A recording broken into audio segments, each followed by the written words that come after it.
Les livres les plus courants pour apprendre à dessiner aux enfants sont ceux où en fait on dessine une forme géométrique après l'autre, et puis jusqu'à obtenir un dessin définitif. Et moi j'ai toujours pensé que c'était une mauvaise méthode, jusqu'à ce que je donne moi-même des cours de dessin aux enfants. Et je me suis rendu compte que c'était absolument super en fait, parce que ça permet de répondre à deux problèmes principaux qu'ont les enfants quand ils dessinent. C'est déjà, ils manquent d'habileté, donc le fait de dessiner des formes géométriques simplifiées, ça va beaucoup leur faciliter la tâche. Et puis ensuite, ils veulent des résultats très rapidement. Donc là, il y a 4 à 6 étapes pour obtenir un dessin définitif.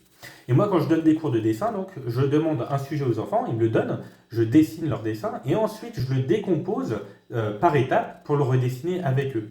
Et faire cet exercice-là, ça a aussi été super bénéfique pour moi, parce que ça m'a appris à acquérir un esprit de synthèse beaucoup plus développé.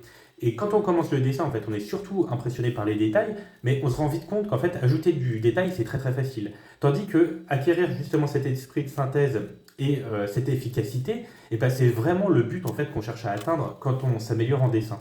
Et d'ailleurs, selon mes goûts personnels, moi, les dessins qui passent l'épreuve du temps sont justement les plus efficaces et ceux qui ont le plus ancré en eux cet esprit de synthèse-là.